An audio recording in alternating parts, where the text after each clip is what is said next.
Abby's death would have made more sense in a Last of Us game. So The Last of Us 2 turned 5 years old yesterday. The game released on June 19th, 2020, and it feels a lot longer in my opinion. And you read the title, and even after 5 years, I can safely say that Abby's death would have made way more sense for a Last of Us game. So a brief history with my experience with The Last of Us. So I bought the first Last of Us a few months after its initial release, more than 10 years ago. And in my opinion, it's the best story told in a video game. I've beat the game more than 10 times, probably 7 of those were on Grounded. I got the Platinum Trophy and all of the multiplayer trophies, even for its DLC.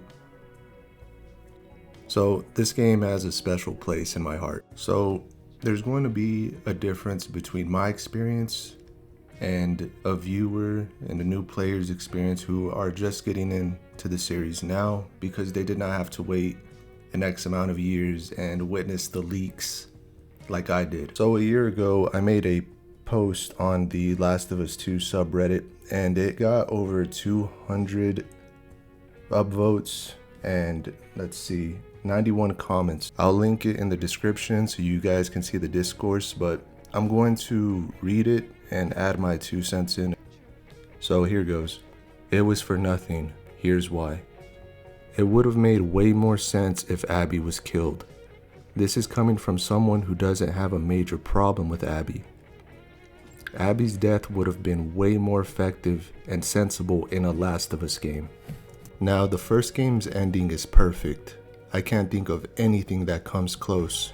You know why? It was the question that lingered in every player's head after Ellie's okay. Did Joel do the right thing?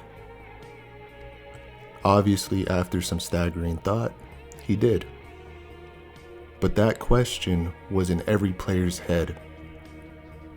Now, for an earned sequel to spark and make sense, it'd have to pay homage to that perfect ending in some way. And here's some spoilers for Red Dead Redemption 2. Similar to Arthur Morgan's death versus John Marston's. Arthur's death wasn't as effective as John's death, in my opinion, but it did pay a small homage to it. That's why it was effective. In the last days of the Wild West, death was a short breath away, similar to the desperate times of an apocalypse. If Ellie would have killed Abby after all of our time spent with humanized Abby, that question would have been back onto the player. Did Ellie do the right thing? Especially after that amazingly tender flashback with Joel about forgiveness. Ellie grows spiritually. The ending's tone would have been different and for the better. Ellie finally had her revenge, honored Joel's overly gruesome death and Tommy's wish. And in those final moments with the guitar, a moment of clarity would have hit her and the player. Was the death of Abby meaningless? But instead, the writers let Abby live for no reason other than cheap shock value. Hence, letting the player not question, but acknowledge that it was for nothing. And that's the end of the post. And I strongly believe Neil wanted to replicate that ending in some way. Because if we look at the first game, we can see that Joel and Ellie traveled all the way to the Fireflies, basically for nothing. But post-game completion, we know that the Firefly endeavor was a subplot to tell its amazing story through its characters. The tone of the first game had more nuance in its brutality. The way scenarios and character fallouts happen felt more natural. From Tess secretly hiding her infection, Bill's lifestyle and his relationship with Frank, Sam and Henry, and most importantly, its ending.